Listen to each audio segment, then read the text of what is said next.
عطا فرمائے، اور پھر ہم نے روح القدس یعنی روح الامین جو ہے حضرت جبرائیل علیہ السلام کے ذریعے پھر حضرت عیسیٰ علیہ السلام کی مدد کی۔ یہاں پر حضرت عیسیٰ علیہ السلام کی طرف بطور خاص جو ہے وہ تذکرہ اس لیے بھی ہے کہ آج کی دنیا میں اگر ہم دیکھیں تو مسلمانوں کے علاوہ، اسلام کے علاوہ، یہودی اور عیسائی جو ہیں وہ بڑے الہامی مذاہب ہیں، اور یہودی اور عیسائی جو ہیں وہ حضرت عیسیٰ علیہ السلام جو ہے وہی ایک مرکزی ایک پہلو ہے جو ان دونوں کے درمیان اختلاف کا بھی باعث ہے، اور دونوں کے درمیان انکار اور اقرار کا بھی باعث ہے۔ حضرت موسیٰ علیہ السلام کے بعد حضرت عیسیٰ علیہ السلام، یا دوسرے الفاظ میں جتنے انبیاء کے سلسلہ شروع ہوا حضرت آدم علیہ السلام سے لے کر وہ حضرت عیسیٰ علیہ السلام تک ختم ہوا، اس کے بعد پھر نبی کریم صلی اللہ علیہ وسلم جو ہے وہ آخری نبی تھے جن کو پھر رفع درجات جو ہے وہ بھی اللہ تعالیٰ نے عطا کیا یا ان کے درجات کو بلند کیا۔ تو حضرت عیسیٰ علیہ السلام کو مختلف معجزات جو ہیں وہ عطا کیے، ان کے بہت ساری تفصیل جو ہے ہمیں مختلف آیات میں اور احادیث میں ملتی ہیں۔ سورہ آل عمران کی آیت نمبر 48 سے 50 تک بھی کافی تفصیل کے ساتھ ہے، لیکن اس کے علاوہ سورۃ المائدہ کی آیت نمبر 110 اور 111 میں بھی مختلف انداز میں اللہ تعالیٰ نے حضرت عیسیٰ علیہ السلام کے ساتھ جو معجزات منسوب ہیں ان کا تذکرہ کیا، کچھ اس انداز سے کیا کہ اس سورہ معاہدہ کی آیت نمبر 110 سے 111، جب اللہ تعالیٰ کہے گا اے عیسیٰ ابن مریم اپنے اوپر اور اپنی والدہ کے اوپر میری نعمت کو یاد کرو، جب میں نے روح پاک سے یعنی روح الامین کے ذریعے سے تیری مدد کی، تو گود میں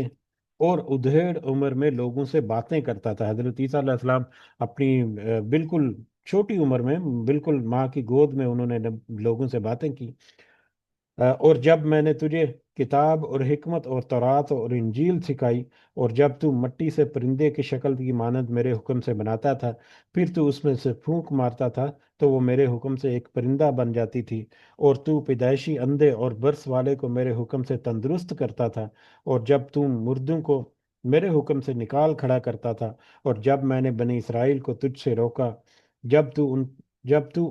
ان کے پاس کھلی نشانیاں لے کر آیا، تو ان میں سے ان لوگوں نے کہا جنہوں نے کفر کیا کہ یہ تو کھلے جادو کے سوا کچھ نہیں۔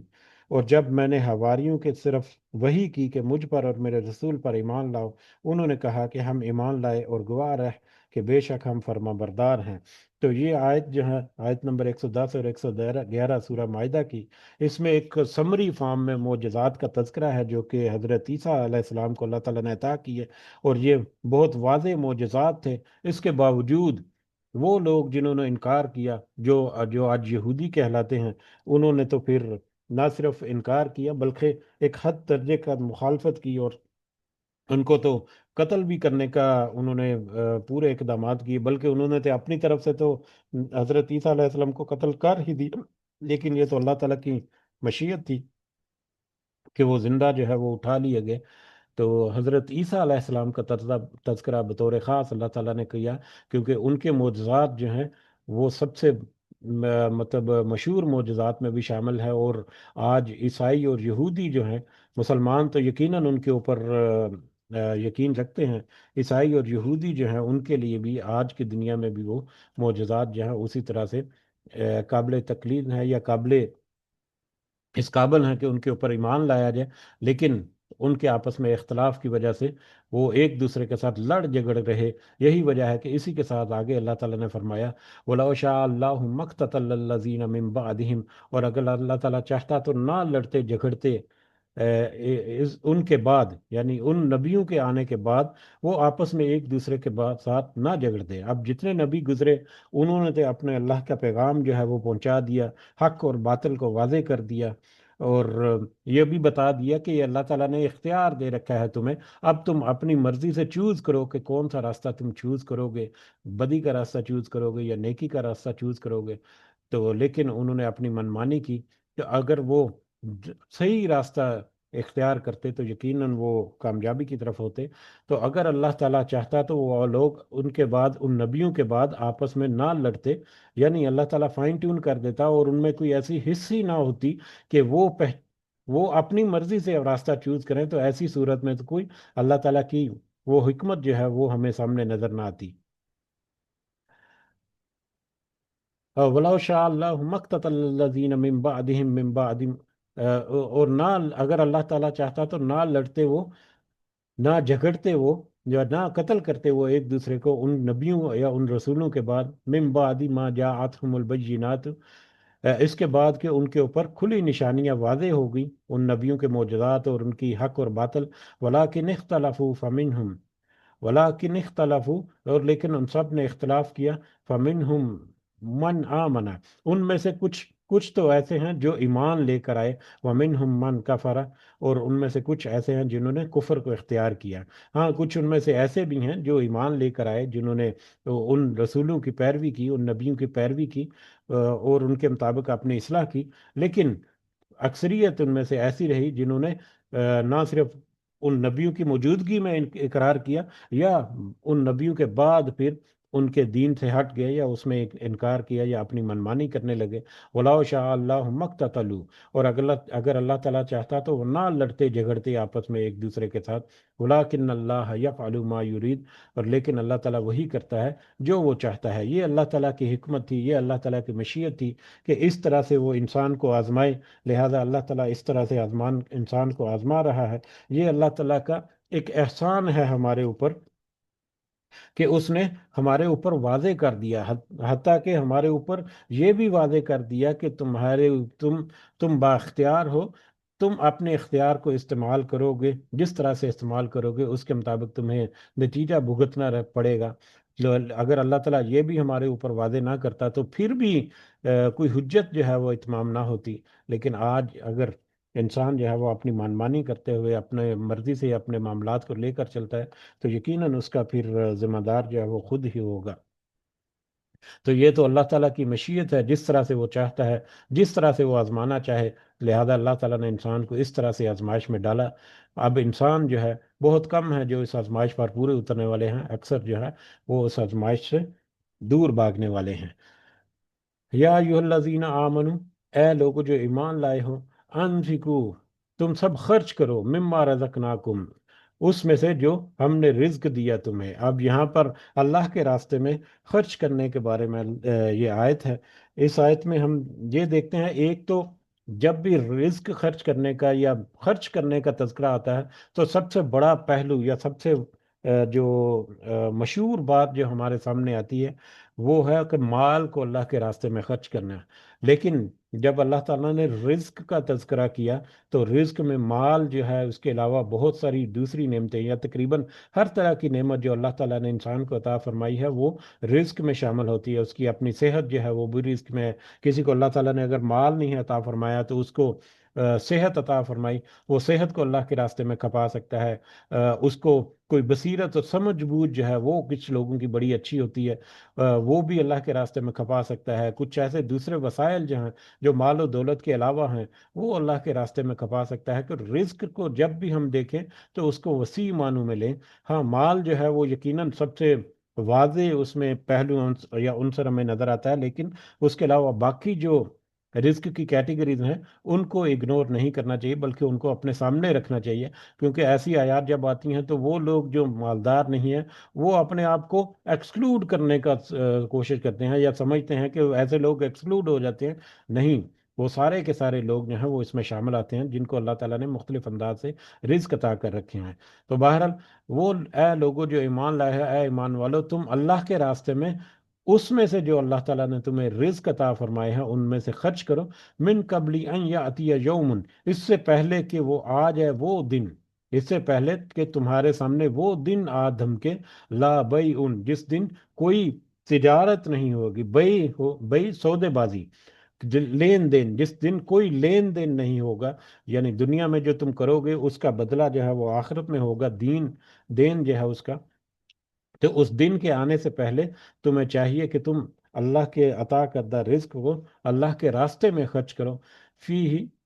ان یاتی یوم لا بیع فیہ، جس دن کے دن وہ دن آ جائے جس دن کوئی سودے بازی نہ ہوگی اس میں، ولا خلۃ، اور نہ ہی کوئی دوستی کام آئے گی، ولا شفاعت، اور نہ ہی کوئی سفارش اس دن کام آئے گی۔ اس دن سے پہلے، اس دن کے آنے سے پہلے تم اللہ کے راستے میں اس کی نعمتوں میں سے، اس کے رزق میں سے تم خرچ کر دو۔ اور یہ دن جو ہے وہ ایسا اچانک آ دھمکے گا کہ لوگ جو ہیں وہ کہیں گے، یا کہ ایک بندہ وہ کہے گا، سورہ منافقین کی آیت نمبر 10 میں ہے کہ اللہ تعالیٰ نے فرمایا، اور اس میں سے خرچ کرو جو ہم نے تمہیں دیا اس سے پہلے کہ تم میں سے کسی کو موت آ جائے، پھر وہ کہے کہ اے میرے رب، تو نے مجھے قریب مدت تک مہلت کیوں نہ دی کہ میں صدقہ کرتا اور نیک لوگوں میں سے ہو جاتا۔ یعنی اللہ تعالیٰ نے پوری زندگی جو ہے وہ تو تمہیں مہلت دے رکھی، اچانک اس قدر موت جو ہے وہ آ دھمکے گی، تو پھر انسان کہے گا کہ اے اللہ، تو اگر مجھے تھوڑی سی مہلت اور دیتا تو میں تیرے راستے میں صدقہ کرتا تھا کہ نیک لوگوں میں شامل ہو جاتا۔ لیکن وہ دن آنے سے پہلے اللہ تعالیٰ نے اگر اس کو اٹھا لیا تو وہ پھر ہاتھ ملتا رہ جائے گا۔ تو لہذا انسان کی زندگی جو ہے وہی اس کی مہلت ہے کہ اس کے درمیان، اس کے دوران میں وہ جو کچھ کرنا چاہے۔ اور یہ ہمارے سامنے ایک بڑا عام سا کلیہ بھی ہے کہ جب بھی وقت جب گزر جاتا ہے تو ہم سوچتے ہیں کہ اتنی جلدی گزر گیا ساری زندگی۔ ہمارے بوڑھے بوڑھے افراد جو ہیں ان کو اگر ہم دیکھیں یا ان سے ہم پر پوچھیں تو ان کو ایسے لگتا ہے کہ زندگی بس بالکل ہی اچانک سے گزر گئی، اچانک سے بوڑھے ہو گئے، بچپن ختم ہو گیا، جوانی ختم ہو گئی، ساری جوانی کی طاقتیں جو ہیں وہ ختم ہو گئی، اور آج بڑھاپا ختم ہو رہا ہے۔ تو اسی طرح سے انسان جو ہے جب آخرت میں جائے گا تو اس سے جب پوچھا جائے گا کہ بتاؤ ذرا کہ تم کتنی مدت تک رہے، تو چاہے اس نے 100 سال زندگی گزاری ہوگی، وہ کہے گا کہ ایسا لگتا ہے کہ جیسے ایک دن، بلکہ ایک دن کا بھی کچھ حصہ یا کچھ لمحے جو ہے وہ زندگی گزاری۔ تو جب وقت گزر گیا تو اس وقت، یا جب مہلت ختم ہوگی، تو اس وقت ایسے لگے گا جیسے ہمیں کوئی مہلت ہی نہیں ملی۔ تو لہٰذا آج دنیا کی زندگی میں ہمارے پاس وقت ہے کہ ہم اللہ تعالیٰ کے راستے میں خرچ کریں۔ صحیح بخاری کی ایک روایت ہے خرچ کرنے کے بارے میں، حضرت اسما رضی اللہ تعالیٰ عنہا بیان کرتی ہیں، رسول اللہ صلی اللہ علیہ وسلم نے مجھ سے فرمایا، خرچ کرتی رہو اور گن گن کر نہ رکھو، ورنہ اللہ بھی تمہیں گن گن کر دے گا، اور مال کو روک کر نہ رکھو، ورنہ اللہ تعالیٰ بھی تم سے ہاتھ کو روک لے گا۔ تو لہذا جو دوسرے لوگوں کے اوپر خرچ کرتا ہے، اللہ تعالیٰ اس کے اوپر خرچ کرتا ہے اور اس کے اوپر کشادگی عطا کرتا ہے، لیکن جو دوسرے لوگوں سے اپنے ہاتھوں کو روک لیتا ہے، اللہ تعالیٰ بھی اس سے رزق جو ہے وہ روک لیتا ہے۔ بہت ساری احادیث جو ہیں وہ اس سے پہلے گزر چکی ہیں، بعد میں آنے والے وقتوں میں ہم دیکھیں گے انشاءاللہ۔ تو اللہ کے راستے میں خرچ کرنا، ایک تو ان آیات سے پہلے پچھلے سبق میں ہم نے جہاد کے بارے میں دیکھا، جہاد کی ترغیب جو ہے، یا کچھ ہی عرصے بعد یہ آیات کی نازل ہونے کے بعد جہاد کے بہت سارے واقعات جو ہیں وہ بھی ہوئے، اور بدر اور احد اور دوسرے دیگر واقعات۔ تو اس میں بطور خاص جہاد میں نہ صرف مال کو خرچ کرنا، بلکہ اپنی جان کو خرچ کرنا، اپنی محنت مشقت کو خرچ کرنا اللہ کے راستے میں، اس کی ایک خاص اہمیت اور خاص اس کی ضرورت ہے۔ اس لحاظ سے بھی یہ آیات جو ہیں یہ ایک اہم جو نقطہ جو ہے وہ رکھتی ہیں۔ والکافرون ہم الظالمون، اور کافر ہی، کفر کرنے والے ہی سب ظلم ہے، جنہوں نے دنیا کی زندگی میں کفر کیا، یقیناً انہوں نے ظلم کیا۔ یعنی دنیا کی زندگی میں کفر، ایک تو اس کو اوپن آیت کے طور پر یا اوپن ایک بیان کے طور اگر دیکھیں تو جس جس نے اللہ تعالیٰ کے احکامات کی نافرمانی کی، اس نے گویا کہ اپنے اوپر ظلم کیا۔ یا دوسرے معنوں میں اللہ کے جو رزق ہے اس کو خرچ کرنے کی طرف اگر اس آیت کے اس حصے کو منسوب کریں، تو پھر ہم دیکھتے ہیں کہ جس نے اللہ کے راستے میں خرچ کرنے کا انکار کیا، جس نے اللہ کے راستے میں اس مال کو خرچ کرنے سے انکار کیا یا کرنی کترائی، تو ایسے لوگ جو ہیں در حقیقت ظالم ہیں۔ اس سے یہ بھی استدلال کرتے ہیں کہ جو فرض زکوٰۃ ہے یا فرض صدقات جو ہیں، جو زکوٰۃ ہے، جس نے اس کو خرچ نہ کیا یا جس نے زکوٰۃ ادا نہیں کی، وہ یقیناً کافر ہے۔ اور یہی وجہ ہے کہ نبی کریم صلی اللہ علیہ وسلم کی وفات کے بعد حضرت ابو بکر صدیق نے بھی زکوٰۃ کے منکرین جو تھے یا زکوٰۃ کا انکار کرنے والے جو تھے، ان کے ساتھ جہاد کیا، ان کے ساتھ باقاعدہ جنگ کی، حضرت ابو بکر صدیق نے رضی اللہ تعالیٰ عنہ۔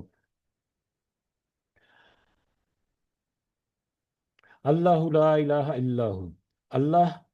کوئی معبود نہیں اس کے سوا، یا اللہ ہی ہے کہ جو کہ واحد معبود ہے، اس کے سوا کوئی معبود نہیں۔ اب یہ آیت نمبر 255 جو ہے، یہ آیت جو ہے، اس آیت کو آیت الکرسی کہتے ہیں، اور یقیناً یہ قرآن مجید کی مشہور ترین آیات میں سے ایک آیت ہے، اور یقیناً ہم سب کو یہ آیت جو ہے وہ زبانی بھی یاد ہوگی۔ اس آیت میں اللہ تعالیٰ نے کی در حقیقت عظمت اور بڑائی کے ساتھ ساتھ اس کی توحید کی ایسی صفات بیان کی گئی ہیں جو ہر طرح کے مادی اور روحانی شرک کی جڑ کاٹ دیتی ہیں۔ توحید کی ایسی صفات اللہ تعالیٰ نے اس میں تذکرہ کی ہیں کہ جن کو اگر کوئی، جن کے اوپر تھوڑی سی سوچ بوجھ سے کام لے، یا جن کے اوپر تھوڑی سی توجہ اگر کوئی دے، تو اس میں سے شرک کے جتنے عناصر ہیں وہ سب کے سب زائل ہو جائیں گے، وہ سب کے سب جو ہے وہ رد ہو جائیں گے، اور اس کے پاس کوئی جواز نہیں بچے گا کہ وہ اللہ کے علاوہ کسی اور کے ساتھ ایسی امیدیں یا ایسی آرزویں منسوب کرے جو صرف اور صرف اللہ کے ساتھ کی جا سکتی ہیں، جس میں روحانی اعتبار سے بھی شرک ہو سکتا ہے، اور ظاہری اعتبار سے بھی۔ ظاہری اعتبار سے یعنی کسی چیز کو پوجنا، بت وغیرہ یا سورج چاند ستارے یا دوسری موجودات کا پوجنا، اور روحانی اعتبار سے یعنی امیدیں وابستہ کر لینا کسی اللہ کے علاوہ کسی دوسری ہستی کے ساتھ یا کسی دوسری چیز کے ساتھ۔ یہ ساری کے ساری جو توہمات ہیں، اور سارے کے سارے اس طرح کے عقائد اور اس طرح کے نظریات جو ہیں وہ باطل ہو جاتے ہیں اگر اللہ تعالیٰ کی توحیدی صفات جو اس آیت میں تذکرہ کی ہیں ان کے اوپر انسان جو ہے وہ تھوڑا سا غور و فکر کر لے۔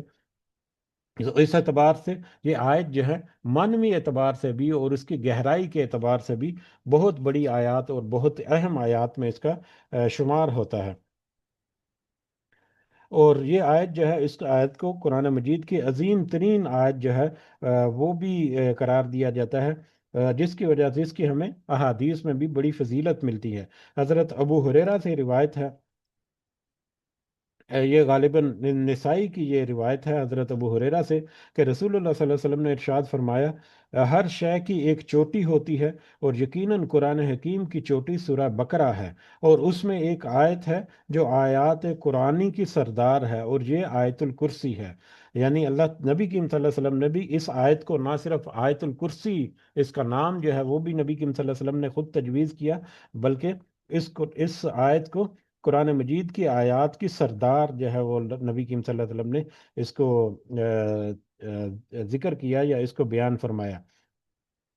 اس آیت کی بہت ساری فضیلتیں بھی ہمارے سامنے ہیں، یقیناً ہم سب کو اندازہ ہوگا اس کا، لیکن ہم یاد دہانی کے لیے سارا کچھ تذکرہ کرتے ہیں۔ کچھ اس میں سے صحیح مسلم کی ایک روایت ہے، حضرت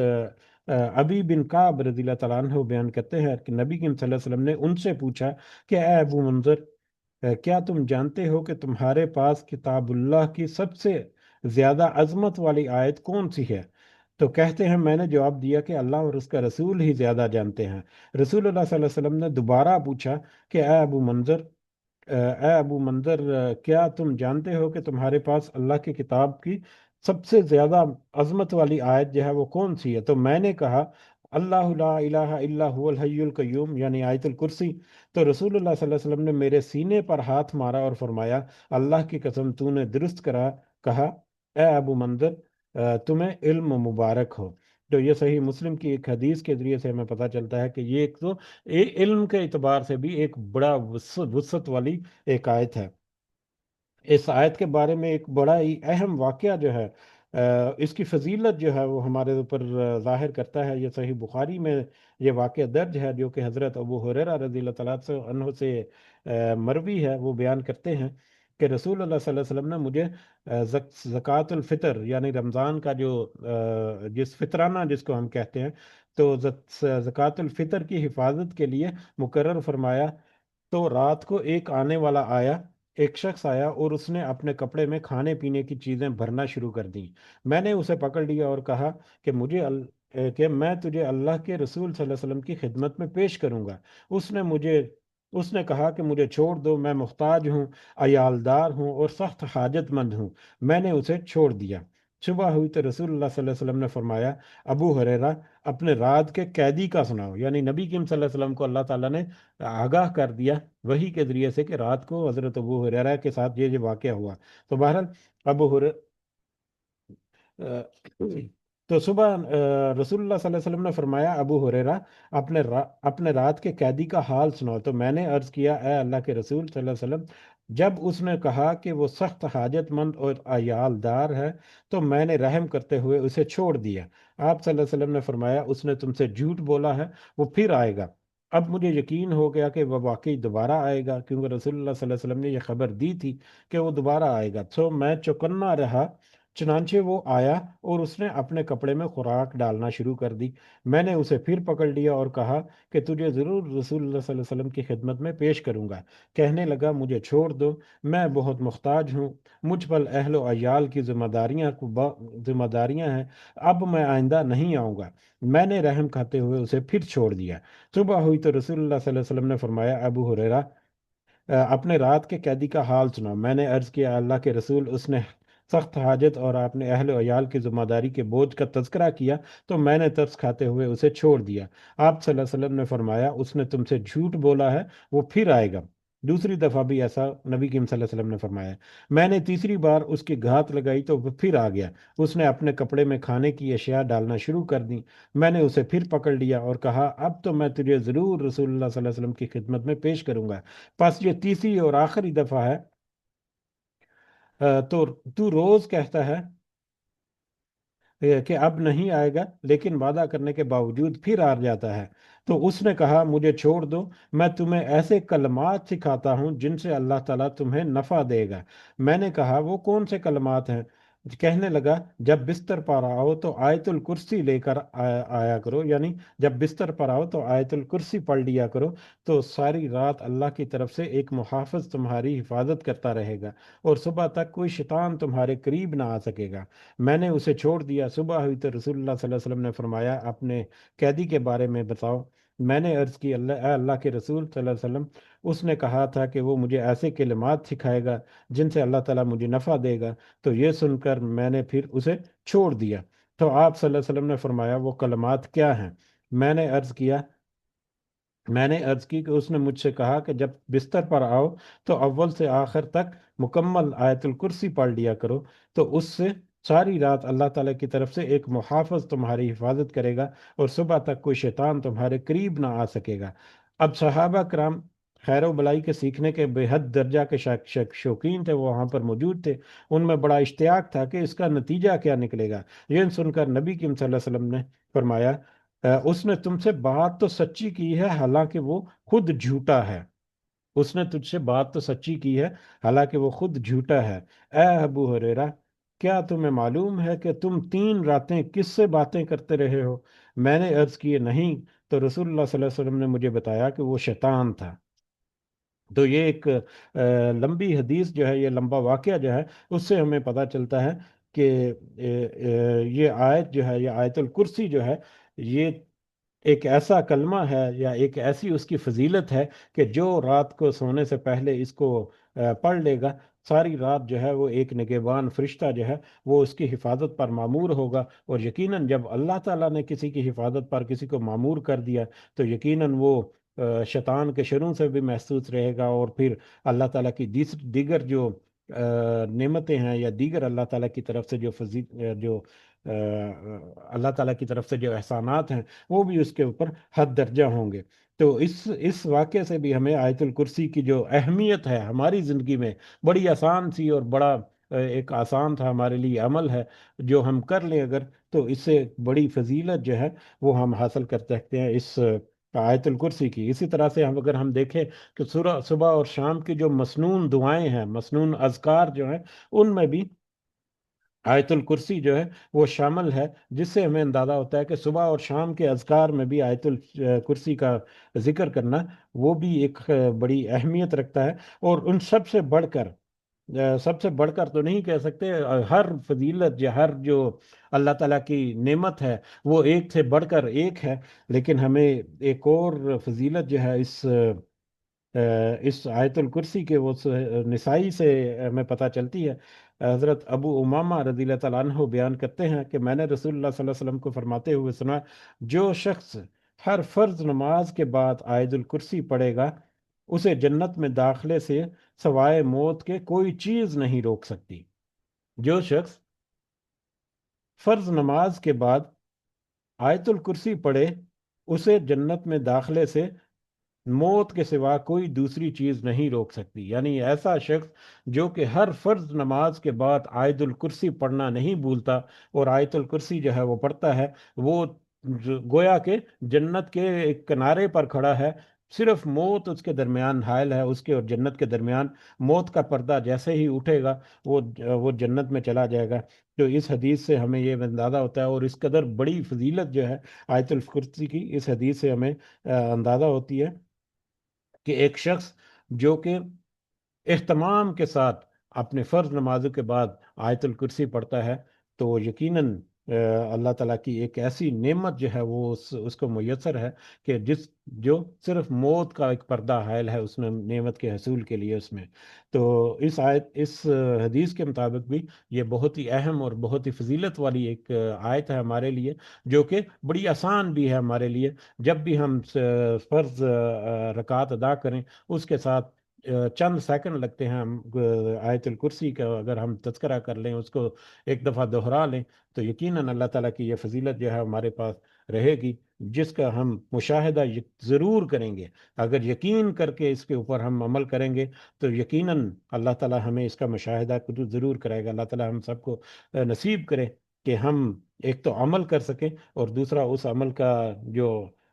نتیجہ، جیسا کہ ہمارے سامنے یہ ہے حدیث سے ہمیں ملتا ہے، اللہ تعالیٰ ہمیں اس نتیجے کے قابل بھی بنائے اور نتیجہ ہمارے نصیب میں بھی فرمائے، آمین۔ تو اس مختصر تمہید کے ساتھ ہم آیت الکرسی جو ہے وہ اس کو شروع کرتے ہیں، اور جیسا کہ تذکرہ ہوا کہ یہ آیت الکرسی موضوع کے اعتبار سے یا اس کے جو کنٹینٹس ہیں اس کے اعتبار سے اگر دیکھیں، تو توحید کی ایسی صفات اس میں تذکرہ کی گئی ہیں اللہ تعالیٰ کی طرف سے، کہ جن کے اوپر تھوڑا سا انسان غور و فکر کرے تو ہر طرح کے شرک سے وہ پاک ہو جاتا ہے، یا ہر طرح کا شرک جو ہے اس کی جڑ کٹ جاتی ہے۔ تو واپس آتے ہیں، اعوذ باللہ من الشیطان الرجیم۔ اللہ لا الہ الا ہو، اللہ کوئی معبود نہیں اس کے سوا، اللہ ہی ہے جو واحد معبود ہے، اس کے علاوہ کوئی معبود نہیں، کوئی اس لائق نہیں کہ اس کی عبادت کی جائے۔ اس سے ملتی جلتی بہت سی آیات یا بہت سی آیت کے حصے جو ہیں وہ ہمیں ملتے ہیں، جیسا کہ سورہ بقرہ کی آیت نمبر 163 میں بھی ہم اس سے پہلے پڑھے ہیں، وَإِلَٰهُكُمْ إِلَٰهٌ وَاحِدٌ لَا إِلَٰهَ إِلَّا هُوَ الرَّحْمَٰنُ الرَّحِيمُ، کہ تمہارا معبود ایک ہی معبود ہے، اس کے سوا کوئی معبود نہیں، بے حد رحم کرنے والا اور نہایت مہربان ہے۔ تو اللہ کے سوا کوئی معبود نہیں، کوئی اس لائق نہیں کہ اس کی عبادت کی جائے، اور یہ عبادت یا اللہ کی جو معبودیت ہے، وہ الوہیت ہے، اس میں روحانی اعتبار سے بھی اور ظاہری اعتبار سے بھی اور ہر اعتبار سے اللہ تعالیٰ کے احکامات کو فالو کرنا، اور صرف اسی کے احکامات کو اس کے بتائے ہوئے طریقے کے مطابق فالو کرنا جو ہے وہ شامل ہے۔ اس کی کافی ساری تفصیل ہے جو ہم مختلف انداز سے دیکھتے رہتے ہیں گاہے بگاہے۔ الحج، وہ کس قدر اس کی الوہیت جو ہے، یا اس کی جو توحید ہے، اس کی ایک یکتانیت جو ہے، یکتا جو ہے، اس کی ایک سب سے بڑی جو نشانی ہے وہ یہ ہے الحج، کہ وہ زندہ ہے، وہ حج ہے۔ الحی جو ہے، اس کا معنی جو ہے وہ دو اس کے پہلو ہیں، ایک تو ہے کہ وہ ہمیشہ سے زندہ ہے، اور دوسرا وہ ہمیشہ زندہ رہے گا۔ الحی میں دونوں پہلو شامل ہیں، کہ وہ ہمیشہ سے زندہ ہے اور ہمیشہ وہ زندہ رہے گا، اس کی نہ کوئی ابتدا ہے اور نہ ہی کوئی انتہا ہے، اس کے سوا کسی ہستی میں یہ خوبی نہیں ہو سکتی۔ اب یہ نہ ہی ابتدا اور نہ ہی انتہا جو ہے، کچھ لوگ جو ہیں اس کے اوپر کچھ شک کرتے ہیں کہ یہ کیسے ممکن ہے۔ بہت سارے مختلف موضوعات کے مطابق یہ تو ایک موضوع ہے، یہاں پر اللہ تعالیٰ کی جو حیات ہے یا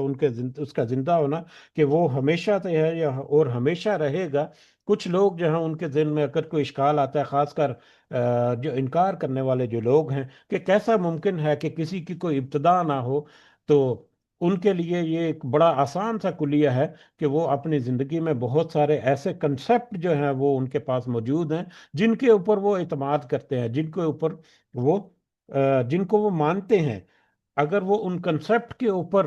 تھوڑا سا غور کریں، تو وہ اس چیز پر ماننے کا تیار ہو جائیں گے کہ اگر وہ کنسپٹ ان کا سچا ہے، یا اس کنسپٹ کے اوپر وہ مطلب اس کنسپٹ کو وہ مانتے ہیں، تو پھر اس کنسپٹ سے وہ انکار نہیں کر سکتے کہ اللہ تعالیٰ جو ہے وہ ہمیشہ سے ہے اور ہمیشہ رہے گا۔ وہ کنسپٹ بڑا سادہ سا ہے، وہ انفینٹی کا کنسپٹ ہے. انفینٹی بہت سارے مختلف انداز سے انفینٹی کو ہم دیکھ سکتے ہیں، لیکن اس کا سب سے آسان اور سب سے سادہ طریقہ یہ ہے کہ یہ جو فگرز ہیں، گنتی ہے، کاؤنٹنگ جو ہے 1 2 3 4 5، اگر اس کو ہم دیکھ لیں تو شروع ہوتی ہے 1 سے، لیکن 1 سے شروع نہیں ہوتی. 1 کے آگے چلتے جائیں تو 1 2 3 4 5 6 10 100 1000 10,000 لاکھ 10 لاکھ کروڑ 10 کروڑ ارب خرب اور ٹریلینز اور ٹریلینز آف ٹریلین، جتنا مرضی تعداد میں آگے چلتا جائے وہ گنتی کہیں نہیں رکھتی. یہ کنسپٹ ہے. اور شروع بھی کہیں سے نہیں ہوتی، کیونکہ 1 سے پہلے پھر 0 ہے، اور 0 سے پھر مائنس شروع ہو جاتا ہے، -1 -2 -3 -4 -4، اور پھر وہ مائنس میں اسی طرح سے، جس طرح سے پلس کی طرف وہ انفینٹی تک چلا جاتا ہے، کوئی کہیں پر وہ ختم نہیں ہوتے، اسی طرح سے مائنس کی طرف بھی چلا جاتا ہے کہ کہیں پر وہ ختم نہیں ہوتے وہ الفاظ مائنس میں بھی. تو ایک انفینٹی کا کنسپٹ جو ہے وہ ہمیں ہمارا ریاضی یا ہمارا میتھمیٹکس جو ہے وہ ہمیں دیتا ہے. تو اگر تو انفینٹی کے کنسپٹ کو کوئی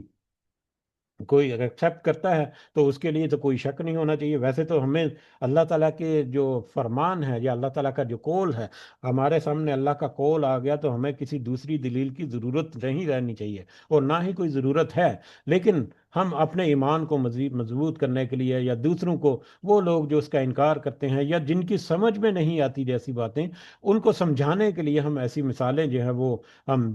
پیش کر سکتے ہیں، کیونکہ اللہ تعالیٰ نے بھی انسان کو بہت ساری مثالوں کے ذریعے سے بہت ساری چیزوں کو سمجھایا ہے. تو الحج وہ ہمیشہ سے زندہ ہے اور ہمیشہ زندہ رہے گا. اس کی کوئی ابتدا نہیں اور نہ ہی کوئی اس کی انتہا ہے، جبکہ اس کے علاوہ ہر چیز جو ہے وہ اسی نے پیدا کی. ہر چیز کی ابتدا ہے، اور جب تک اللہ تعالیٰ چاہے اس کی انتہا ہے. جو ہر چیز جو ہے وہ انتہا کو بھی پہنچے گی، جیسے جیسے اللہ تعالیٰ کا حکم ہے، اور یہ طرح سے اللہ تعالیٰ کی مشیت ہے. صحیح بخاری میں ایک حدیث ہے، حضرت عمران بن حسین رضی اللہ تعالیٰ عنہ بیان کرتے ہیں، رسول اللہ صلی اللہ علیہ وسلم نے فرمایا، اللہ تعالیٰ ہمیشہ سے ہے اور اس سے پہلے کوئی چیز نہیں تھی. اسی طرح سے صحیح مسلم میں ہے، حضرت عبداللہ بن عباس رضی اللہ تعالیٰ عنہ بیان کرتے ہیں کہ رسول اللہ صلی اللہ علیہ وسلم جو ہے وہ دعا مانگا کرتے تھے. وہ دعا کے الفاظ یہ ہیں: اللہم لک اسلمت وبک آمنت وعلیک توکلت وإلیک انبت وبك خاصمت اللهم إني أعوذ بعزتك لا إله إلا أنت أن تذلني أنت الحي الذي لا يموت والجن والإنس يموتون. کہ اس کا مطلب، اس کا ترجمہ کچھ یوں ہے کہ اے اللہ، میں تیرے ہی لیے اسلام لاتا ہوں، تجھی پر ایمان لاتا ہوں، تجھی پر بھروسہ کرتا ہوں، تیری ہی طرف رجوع کرتا ہوں، اور تیری ہی مدد سے لڑتا ہوں. اے اللہ، تیرے سوا کوئی الہ نہیں. میں تیری عزت کی پناہ کی طلب کرتا ہوں اس بات سے کہ تو مجھے گمراہ کر دے. تو ہی حی ہے، یعنی جس کو موت نہیں آتی، جبکہ جنات اور انسان مرتے ہیں. تو یعنی احادیث سے بھی ہمیں یہ پتہ چلتا ہے، اور قرآن کی آیات سے بھی ہمیں پتہ چلتا ہے کہ اللہ تعالیٰ جو ہے وہ ہمیشہ سے ہے اور ہمیشہ رہے گا. اور اللہ تعالیٰ کی اس صفت جو ہے، اس کو ہم سامنے رکھ کر اللہ تعالیٰ سے اپنی حاجات اور اللہ تعالیٰ سے اپنی دعائیں جو ہیں وہ بھی کر سکتے ہیں کہ تو ہی زندہ ہے، تو ہی ہمیشہ قائم رہنے والا ہے، کہ تو ہمارے لیے ہماری آسانی عطا فرما. القیوم، اور وہ قائم رہنے والا ہے. دوسری صفت اللہ تعالیٰ کی، جس کی کوئی نظیر نہیں ملتی، جس کی کوئی اس کائنات کی کوئی دوسری چیز میں کوئی ایسی یہ صفت جو ہے وہ پائی جائے، اس کا کوئی شائبہ تک نہیں ہم کر سکتے، وہ ہے القیوم، کہ وہ خود سے قائم ہے اور دوسروں کو قائم رکھنے والا ہے. القیوم کہ وہ خود سے قائم ہے بغیر کسی سہارے کے، اور دوسری ہر کائنات کی چیز جو ہے اس کو سہارا دیے ہوئے ہے، اس کو قائم رکھے ہوئے ہے. اب یہ آیت بھی یعنی القیوم بھی، اگر ہم اس کی بھی ہم اگر وسعت میں جائیں تو مطلب یہ بھی اتنا وسیع موضوع ہے کہ اس کو سمیٹنا جو ہے وہ مشکل ہو جائے گا. لیکن اگر ہم انتہائی مختصر انداز سے دیکھے کہ انسان خود اپنے نفس کے اوپر یا اپنے جسم کے اوپر یا اپنی زندگی کے اوپر اگر وہ ایک طائرانہ جائزہ لے، تو وہ دیکھتا ہے کہ اس کی اپنی زندگی، اپنی ہر سانس جو ہے وہ اس کے بس میں نہیں. صرف اور صرف اللہ کی قدرت یا اللہ تعالیٰ کے حکم کے ذریعے سے وہ اس کی اپنی زندگی جو ہے وہ قائم و دائم ہے. اس کے اپنے دل کی دھڑکن ہے، اس کے مختلف اعضاء جو ہیں وہ کس طرح سے کام کر رہے ہیں، وہ صرف اور صرف اللہ کے ہاتھ میں ہے، صرف اور صرف اللہ کے حکم سے ہے، اور انسان کے علاوہ باقی موجودات کی طرف سے ہم دیکھا جائیں، قرآن مجید میں بے شمار آیتیں ایسی آئیں گی جن میں ہمیں اس کائنات کے بارے میں اللہ تعالیٰ نے تذکرہ کیا کہ کائنات کے اوپر ذرا غور و فکر کرو کہ کس طرح سے یہ کائنات کا نظام جو ہے وہ قائم ہے، اور کس طرح سے نہ نظر آنے والے ستون، نہ نظر آنے والی جو کشش ہے ایک دوسرے کے درمیان، مختلف اجسام اور مختلف جو موجودات ہیں ان کا رابطہ جو ہے وہ ایک دوسرے کے ساتھ استوار ہے، یہ سب اور سب جو ہے صرف اور صرف اللہ تعالیٰ کی حکمت اور اللہ تعالیٰ کی جو قدرت ہے اس کی مظہر ہے، کہ وہ اللہ تعالیٰ کے حکم سے اور اللہ تعالیٰ کے جو جو اللہ تعالیٰ نے جو ترتیب دیا ہے اس ترتیب کے مطابق وہ سارا کچھ چل رہا ہے، جبکہ اللہ تعالیٰ خود جو ہے اس کو کسی سہارے کی ضرورت نہیں ہے۔ کائنات کی ہر چیز جو ہے، ہر مخلوق اور ہر موجودات جو ہے کائنات کی، وہ اللہ تعالیٰ کے سہارے کی اور اللہ تعالیٰ کی جو جو مطلب مدد ہے اس کی مرہون منت ہے۔ تو اس کے بارے میں پورا قرآن جو ہے وہ ہمیں مختلف مقامات پر دکھاتا ہے، ہمیں سکھاتا ہے، ہمیں آیات جو ہے وہ واضح کرتا ہے کہ کس کس انداز سے اللہ تعالیٰ نے اس کائنات کی ہر چیز کو، انسان کو بھی اور دوسری چیزوں کو بھی قائم رکھا ہوا ہے۔ تو اللہ تعالیٰ ایک ایسی ہستی ہے جو خود قائم ہے اور دوسروں کو قائم رکھنے والا اور تھامنے والا ہے، جبکہ انسان جو ہے وہ تکبر میں آ کر کہتا ہے انا ربکم الاعلی، یعنی انسان جو ہے وہ اپنے آپ کو رب کرنے کا دعویٰ جو ہے وہ کر بیٹھتا ہے، اپنی اپنے اوپر اس قدر وہ گمنڈ کر بیٹھتا ہے، تکبر کر بیٹھتا ہے کہ وہ بھول جاتا ہے کہ وہ اپنی ہر سانس میں بھی اللہ تعالیٰ کا محتاج ہے۔ لا تأخذہ سنۃ ولا نوم، اور نہیں پکڑتی اسے اونگ اور نہ ہی نیند، اسے نہ تو اونگ آتی ہے اور نہ ہی نیند آتی ہے۔ اونگ اور نیند اس کا تو تصور بھی نہیں کیا جا سکتا کہ اللہ کے ساتھ کوئی ایسی چیز ہو، جبکہ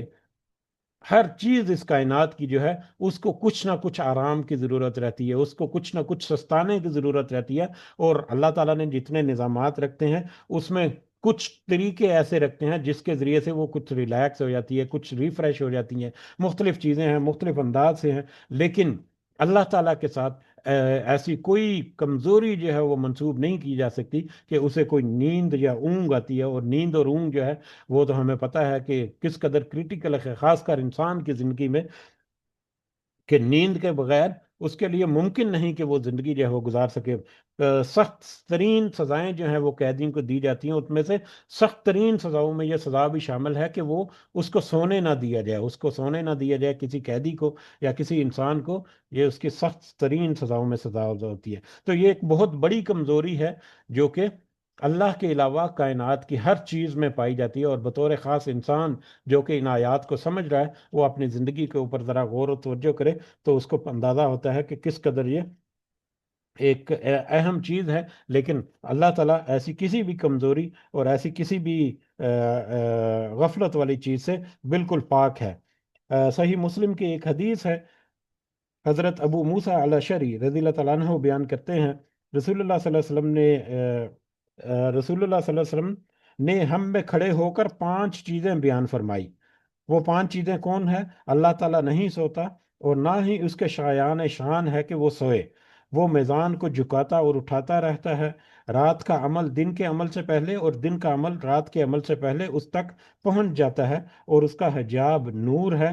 اگر وہ اپنے حجاب کو دور ہٹا دے تو اس کے چہرے کے انوار و تجلیات سے مخلوق میں سے ہر وہ چیز جل کر راکھ ہو جائے گی جس پر اس کی نظر پڑے گی۔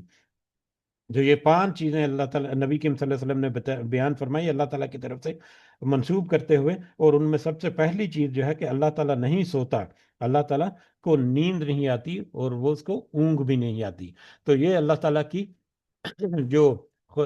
مطلب توحید کی صفات میں سے ایک بہت بڑی صفت ہے، جبکہ دوسری بہت ساری چیزیں، اور بطور خاص اگر وہ شرک کرنے والے کے کنسپٹ میں لے کے، شرک جو کرتا ہے اللہ کے ساتھ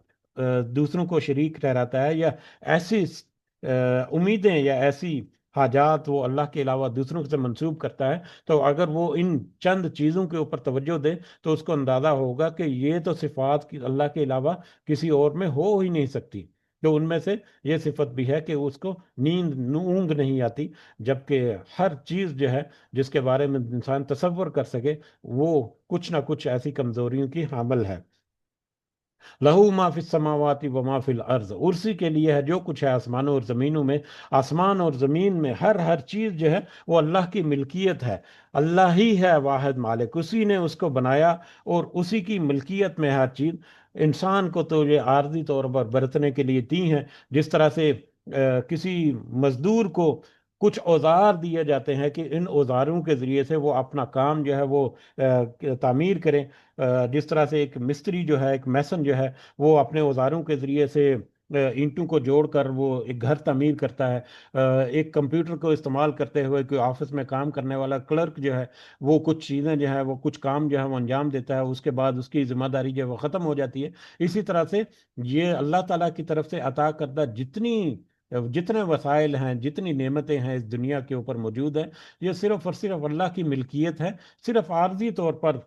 چند سال کی زندگی کے دوران انسان کو برتنے کے لیے اللہ تعالیٰ نے دی ہیں، اور ان برتنے سے اس کو جو کمائی کرنی ہے، در حقیقت وہ کمائی اس کا ایسٹ ہے۔ انسان کا ایسٹ جو ہے وہ ایسٹ اس کی کمائی ہے، جو ان دنیا کے وسائل سے اس نے کما لیا۔ اس کے علاوہ دنیا میں ہر چیز جو ہے وہ وہیں پر چھوڑ کر چلا جائے گا، اور پھر بالآخر جب سارے کے سارے انسان اس دنیا سے رخصت ہوں گے تو وہ سارا کچھ سارا جو ہے دھرا رہے گا اس زمین کے اوپر ہی، جو کہ اللہ تعالیٰ کی ملکیت ہے۔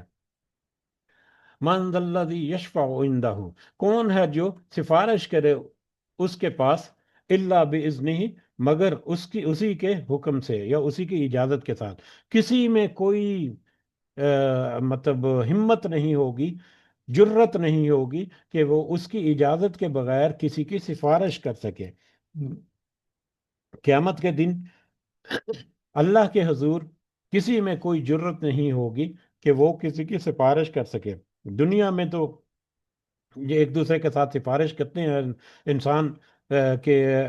جاب وغیرہ کے لیے یا دیگر بہت سارے معاملات میں ایک دوسرے کو سپورٹ کرنے کے لیے، ایک دوسرے کی مدد کرنے کے لیے، لیکن وہاں پر کوئی کسی کی مدد نہیں کر سکے گا، کوئی کسی کی سفارش نہیں کر سکے گا۔ ہاں، جس کو اللہ تعالیٰ اجازت دیں گے اور جس کے لیے اللہ تعالیٰ اجازت دیں گے، صرف اور صرف اسی کے حق میں، اور وہی فرد جو ہے وہ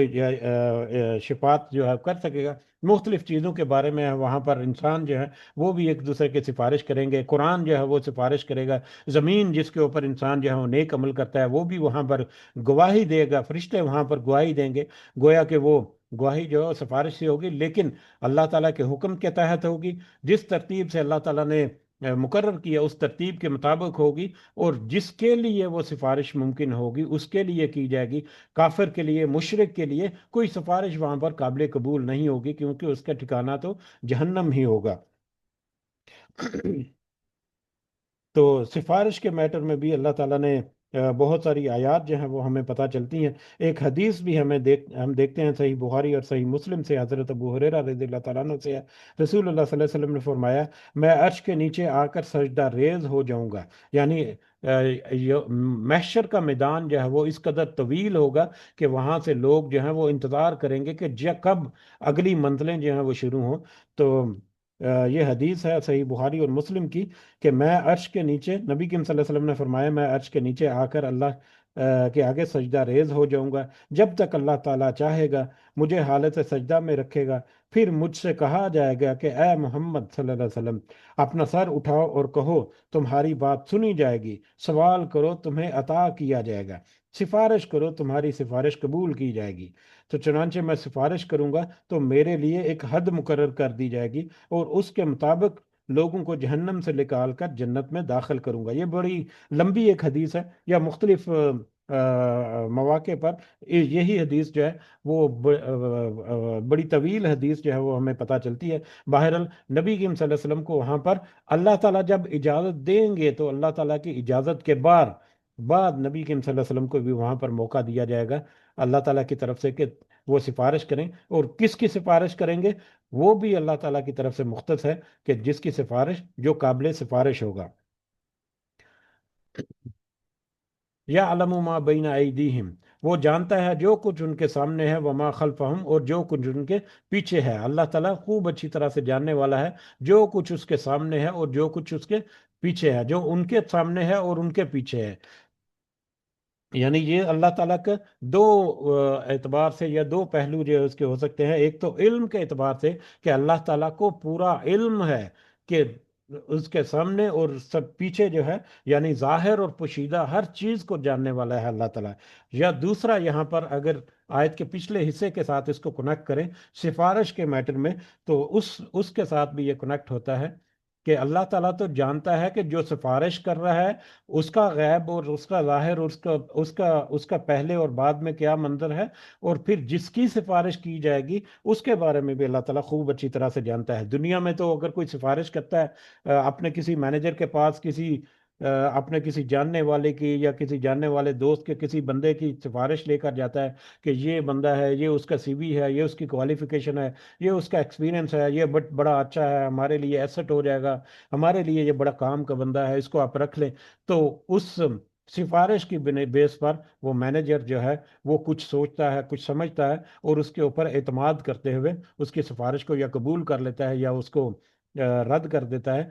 جبکہ اس کے کینڈیڈیٹ کے بارے میں اس کی اصل معلومات جو ہیں وہ نہیں ہوتی۔ لیکن اللہ کے حضور کسی میں کوئی جرت نہیں ہوگی، کیونکہ ہر ایک کو وہاں پر پتہ ہو جائے گا حالات و واقعات کے مطابق، ہر ایک کو وہاں پر اس چیز میں کوئی شبہ نہیں ہوگا کہ اللہ تعالیٰ تو سارا کچھ جانتا ہے، وہ کس کی سفارش کون کرے گا۔ تو لہذا سفارش کرنے والوں کے بارے میں بھی اللہ تعالیٰ جاننے والا ہے، اور جس کی سفارش کی جائے گی اس کے بارے میں بھی اللہ تعالیٰ خوب اچھی طرح سے جانتا ہے۔ تو چاہے وہ سفارش کرنے والا ہے، چاہے وہ صرف جس کی سفارش کی جائے، اللہ تعالیٰ خوب اچھی طرح سے جانتا ہے کہ جو ان کے بارے میں ہے اس کے ہر چیز کا اللہ تعالیٰ کو علم ہے۔ وَلَا يُحِيطُونَ بِشَيْءٍ مِّنْ عِلْمِهِ إِلَّا بِمَا شَاءَ، اور نہیں وہ احاطہ کر سکتے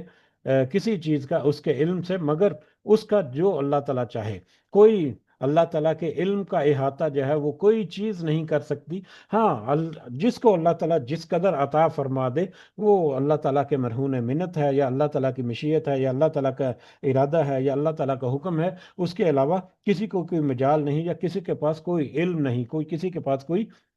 انفارمیشن معلومات نہیں۔ اس کے بھی دو پہلو ہو سکتے ہیں۔ ایک پہلو جو ہے وہ عام طور پر غیب کے علم کے بارے میں ہے کہ غیب کا علم اللہ تعالیٰ کو جس کو جتنا عطا فرما دے، نبیوں کو بھی اللہ تعالیٰ نے غیب کا علم عطا فرمایا۔ قرآن مجید کی بہت ساری آیات جو ہیں ان میں بھی اللہ تعالیٰ نے ہمارے سامنے غیب کی بہت ساری چیزیں جو ہیں وہ کھول کے رکھ دی۔ جنت میں کیا ہوگا، دوزخ میں کیا ہوگا، احادیث کے ذریعے سے ہمیں پتہ چلتا ہے اللہ تعالیٰ نے جو نبی کریم صلی اللہ علیہ وسلم کو بتایا، پھر نبی کریم صلی اللہ علیہ وسلم نے جو مناسب سمجھا اپنی امت کو پھر بتا دیا کہ آئندہ آنے والے حالات و واقعات جو ہیں وہ کیسے ہوں گے۔ تو کہ اللہ تعالیٰ جس کے اوپر جس طرح کا غیب کا علم آشکار کرنا چاہے وہ اللہ تعالیٰ کا استحقاق ہے کہ وہ کر لے۔ اپنی مرضی سے انسان کے بساط میں کچھ نہیں کہ وہ اللہ کے علم میں سے کچھ چرا سکے یا اللہ کے علم کا احاطہ کر سکے کہ وہ کس قدر وسعت ہے یا کس قدر وسیع علم رکھتا ہے۔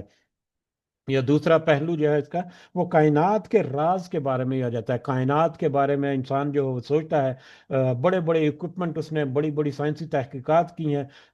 پہلے اس نے زمین کو کھودا، زمین کے بارے میں جانچا، زمین کی ابھی تک پوری کمپلیٹ انفارمیشن جو ہے وہ ابھی تک اس کو نہیں ملی کہ زمین کے اندر کون سے راز چھپے ہیں، زمین کے اندر کون سی مخلوقات ہیں، کون سی زندگی زمین کے اندر رونما ہے، کون سے خزانے جو ہیں زمین کے اندر چھپے ہوئے ہیں۔ پھر وہ آسمانی کے اوپر اس نے کوشش کی، سورج کے بارے میں اس نے تحقیق کی، چاند کے بارے میں تحقیق کی، نظام شمسی کے بارے میں تحقیق کی، پھر وہ اس سے آگے بڑھا اور تحقیق کرتا چلا گیا۔ یہ ساری تحقیق جو ہے یہ اللہ تعالیٰ نے اس کو علم عطا کیا، اور اللہ تعالیٰ نے اس کو جتنا علم عطا کیا وہ اس کی حد کے اندر رہ سکتا ہے، اس سے زیادہ علم جو ہے وہ اس کے پاس نہیں ہو سکتا۔ تو کائنات کی وسعت اور کائنات کی گہرائی جو ہے اس کا علم بھی اللہ تعالیٰ کی طرف سے عطا کردہ ہے۔ جتنا اس نے اللہ تعالیٰ نے انسان کو عطا کیا وہ اس تک محدود رہ سکتا ہے۔ اللہ تعالیٰ کے علم کا کوئی انسان یا کوئی شے جو ہے وہ احاطہ نہیں کر سکتی، اس قدر وہ وسیع ہے۔ اور جب اللہ تعالیٰ کے علم کا ذکر کیا جائے تو ہم عام طور پر دیکھتے ہیں کہ وسعت اور گہرائی وسعت اور گہرائی دونوں طرف جو ہے اللہ تعالیٰ کا علم جو ہے لامحدود ہے، اللہ تعالیٰ کی قدرتیں جو ہیں وہ لامحدود ہیں۔ وسعت کی طرف اگر ہم دیکھیں تو ایک انسان جو ہے وہ اپنے سے بڑی چیزوں کو جب دیکھتا ہے، زمین کو جب دیکھتا ہے، سورج چاند ستاروں کو دیکھتا ہے، پھر خلا میں کہیں پر نکل جاتا ہے، اور پھر ملینز اور ٹریلینز آف نوری سال جو ہے اس تک وہ پہنچ کر وہ اپنی مشاہدات جو کرتا ہے، لیکن اس کو لامحدود نظر آتی ہے، کائنات لامحدود نظر آتی ہے، کوئی اس کا احاطہ اس کو نظر نہیں آتا ابھی تک کہ وہ سمیٹ سکے کہ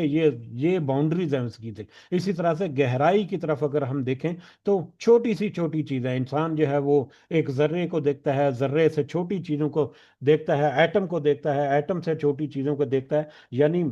گہرائی کی طرف بھی انسان جب چلا جاتا ہے تو جس طرح سے وسعت میں اس کو کبھی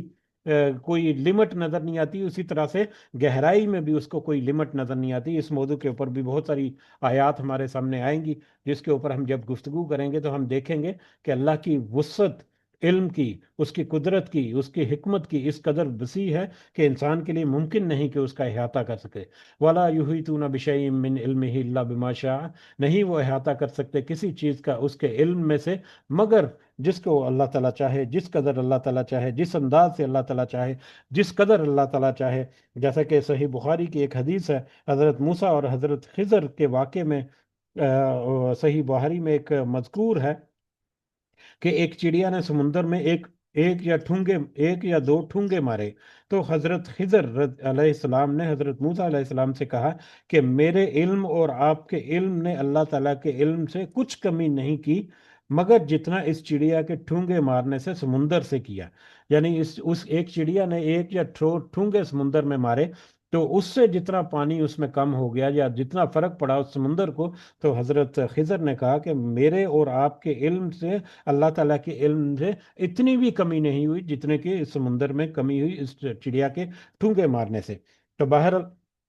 اللہ کے علم جو ہے اس کی وسعت تک کوئی پہنچنا تو درکنار، کوئی سوچ و گمان بھی نہیں کر سکتا کہ اس اللہ کا علم جو ہے وہ کس قدر وسیع ہے، اس کی قدرتیں کس قدر وسیع ہیں، اس کا احاطہ کرنا انسان کے لیے ممکن نہیں۔ ہاں اس میں سے کچھ اللہ تعالیٰ کسی کو سکھا دے، کسی کو سمجھا دے، کسی تک پہنچا دے، تو وہ اللہ تعالیٰ کی مشیت ہے، اللہ تعالیٰ کا ارادہ ہے، اللہ تعالیٰ کا حکم ہے۔ وسیع کرسی السماوات والارض، گھیر رکھا ہے اس کی کرسی نے آسمانوں اور زمین کو۔ یہ بھی آیت متشابہات میں سے ایک ہے کہ اللہ تعالیٰ کی کرسی نے آسمانوں اور زمین کو گھیر رکھا ہے۔ اب یہ کرسی جو ہے اس کے بہت سارے معنی جو ہیں وہ مختلف تفسیروں میں ملتے ہیں۔ کچھ نے اس کا معنوی مفہوم لیا ہے، یعنی کہ معنوی مفہوم کے اعتبار سے کہ قدرت کی ایک کرسی سے مزید مراد اللہ تعالیٰ کی قدرت ہے۔ کچھ کا خیال ہے کہ اللہ تعالیٰ کی جو عظمت ہے، کچھ کا خیال ہے کہ اللہ تعالیٰ کی بادشاہت ہے۔ کرسی سے مراد ایک عہدہ اور ایک مقام اور مرتبہ ہوتا ہے، کچھ کے خیال میں یہ ہے، کچھ کے خیال میں یہ عرش کو کرسی یہاں پر کہا گیا۔ لیکن صحیح عقیدہ یہی ہونا چاہیے کہ اللہ تعالیٰ نے جو الفاظ بیان کیے یا جس انداز سے تذکرہ کیا، اس انداز تک ہمیں اپنے علم کی محدودیت کی وجہ سے ہمیں محدود کرتے ہوئے اس کے اوپر اعتماد رکھنا چاہیے کہ کرسی کا معنی جو ہے، جو سلف صالحین کے نزدیک اس کرسی کا وہی معنی ہے جو ہم عام معنوں میں کرسی کا معنی لیتے ہیں، یعنی کہ بیٹھنے کی چیز، ایسی چیز جس کے اوپر بیٹھا جائے۔ اور اس کی اصل کیفیت کیا ہوگی، اس کی اصل شکل و صورت کیا ہوگی، اس کی اصل حیت کیا ہوگی، اس کا ہمارے ذہن یا ہماری سوچ جو ہے، ہماری عقل جو ہے وہ اس کا احاطہ نہیں کر سکتی، نہ ہی اس کی کوئی شبیہ بنا سکتے ہیں ہم، نہ ہی اس کے بارے میں کچھ تخیل کر سکتے ہیں۔ ہماری سوچ اور سمجھ اور وہم و گمان و خیال سے بھی باہر کی چیز ہے کہ وہ کیسی ہوگی، کس طرح سے ہوگی۔ ہم اس کو کسی انداز سے کسی چیز کے ساتھ مماثلت نہیں کر سکتے۔ ہمیں سمجھانے کے لیے یہاں پر اللہ تعالیٰ نے تذکرہ کریے، لہذا سلف صالحین کے نزدیک اس کا معنی کرسی ہی ہے۔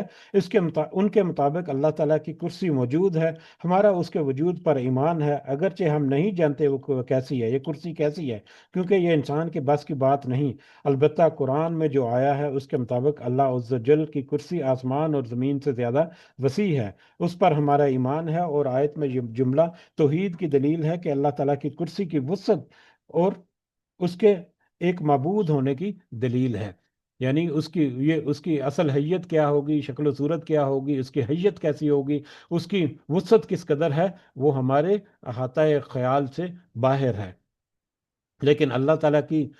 جو قول ہے اس کے اوپر ایمان لانا جو ہے، اس کے اوپر یقین کرنا ہے، وہ ہمارے لیے ہمارے ایمان کا حصہ ہے۔ ولا یعود ہو، اور نہیں تھکاتی اسے، یعنی اللہ تعالیٰ کو حفظ ہما، ان دونوں کی حفاظت، ان دونوں کی، یہاں زمین، آسمانوں اور زمین کا تذکرہ ہوا، تو آسمانوں اور زمین کی حفاظت جو ہے وہ اللہ تعالیٰ کو نہیں تھکاتی۔ اللہ تعالیٰ کو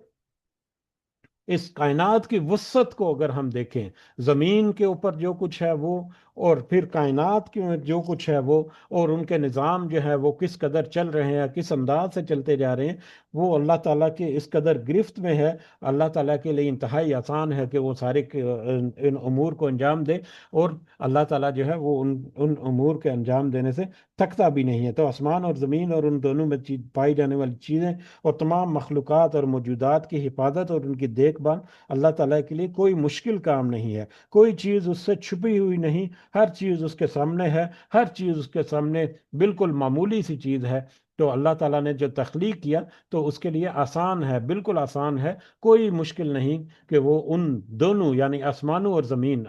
زمین کو جب ہم کہیں تو اس کا مطلب ہے کائنات، کہ اس کائنات کے انتظام کو وہ چلانے میں کوئی چیز جو ہے وہ اس کے معنی نہیں آتی، اور بالکل آسان ہے اس کے لیے، بالکل سہل ہے، کوئی چیز اس کو تھکانے والی نہیں۔ وہ العلی العظیم، اور وہ بہت بلند اور بہت عظمت والا ہے۔ اللہ تعالیٰ کی بلندی، اللہ تعالیٰ کی عظمت، اللہ تعالیٰ کی شان، اس کی بڑائی، اس کی بزرگی، اس کی کبریائی جو ہے وہ اس قدر ہے کہ انسان جو ہے وہ اس کا احاطہ نہیں کر سکتا۔ وہ بہت ہی بلند ہے اور بہت ہی عظمت والی شان ہے، جو کہ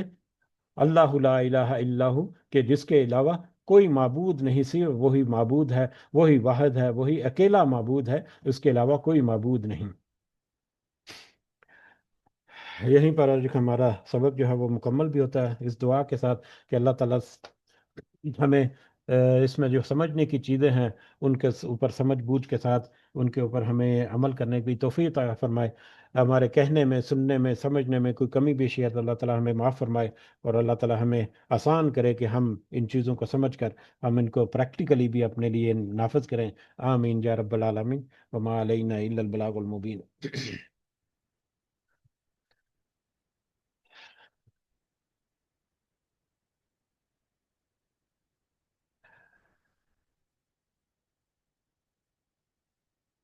جی السلام ورحمۃ اللہ وبرکاتہ۔ وعلیکم السلام ورحمۃ اللہ وبرکاتہ۔ پھر سے سب کو سلام دعا،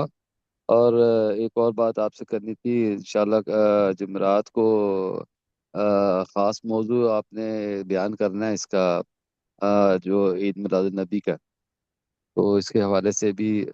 ہمیں لوگوں کو اس چیزوں کو بتانا ہے انشاءاللہ۔ اللہ سبحانہ ہے ہمارے علم میں اور آپ سب کے علم میں اضافہ فرمائے، اس کے بارے میں بھی آپ نے ایک موضوع تیار کر کے رکھنا ہے انشاءاللہ، ٹھیک ہے؟ جزاک اللہ خیر۔ جی، آپ کے پاس کوئی ہوگا اس کے بارے میں کوئی تو وہ آپ شامل کر لیں گے ساتھ میں، تو انشاءاللہ دیکھتے ہیں۔ اب میرے پاس تو ہے، تو لیکن مجھے بیان کرنے میں مشکل ہے کیونکہ میں ڈیوٹی پہ اس پہ ہوتا ہوں، تو اتنی لمبی اسپیچ نہیں کر سکتا ہوں میں، یہ بات ہے۔ چلیں انشاءاللہ، اللہ تعالیٰ توفیق دے، انشاءاللہ، آمین۔ جزاکم اللہ خیر۔ جزاک اللہ خیر۔ جی ٹھیک ہے، اس کے ساتھ ہی اجازت بھی چاہتے ہیں۔ اللہ تعالیٰ ہم سب کا حامی و ناصر ہو، ہماری اللہ تعالیٰ خاص مدد فرمائے، خاص رہنمائی کرے۔ دنیا کی زندگی میں اللہ تعالیٰ ہمیں جتنے وسائل دے رکھے ہیں اللہ تعالیٰ نے، ان سے ہمیں بہترین دنیا بھی اور خاص کر آخرت جو ہے وہ کمانے کی توفیق عطا فرمائے۔ آمین یا رب العالمین۔ رب ارحمہما کما ربیانی صغیرا، رب ارحمہما کما ربیانی صغیرا، رب ارحمہما کما ربیانی صغیرا، ربنا آتنا فی الدنیا حسنہ وفی الآخرۃ حسنہ وقنا عذاب النار، ربنا ظلمنا انفسنا وإن لم تغفر لنا وترحمنا لنكونن من الخاسرین، ربنا تقبل منا إنك أنت السميع العليم وتب علينا إنك أنت التواب الرحيم، سبحان ربك رب العزة عما يصفون وسلام على المرسلين والحمد لله رب العالمین۔ جاتے جاتے ایک تو یہ عرض ہے کہ چھٹیاں جو ہے وہ کبھی ہو جاتی ہیں مجھ سے، تو یہ اللہ تعالیٰ کا خاص فضل و کرم ہے اور آپ کی قرآن سے محبت ہے کہ یہ سلسلہ جو ہے وہ جاری و ساری ہے۔ اللہ تعالیٰ آپ سب کو اجر عظیم بھی عطا فرمائے۔ اور دوسرا، کیونکہ ہمارا وقت جو ہے وہ تھوڑا سا محدود ہوتا چلا جا رہا ہے، اور جیسے جیسے آگے دن گزریں گے تو ہمارا وقت جو ہے اس کا بریکٹ جو ہے وہ سکڑتی چلی جائیں گی. تو لہذا ہم کوشش کریں گے کہ اپنے وقت کے اوپر جو بھی مختصر ہوتا ہے اس وقت کے اوپر شروع کریں، تاکہ جتنا بھی ہمارے پاس وقت ہو اس میں ہم میکسیمم جتنا بینیفٹ حاصل کر سکیں. دعاؤں کے ضرور یاد رکھیں. اللہ تعالی ہم سب کا ہمیں نظر ہو. سبحانک اللہم و بحمدک اشہد ان لا الہ الا انت استغفرک و اتوب الیک. جزاکم اللہ خیرا کثیرا. السلام علیکم ورحمۃ اللہ وبرکاتہ.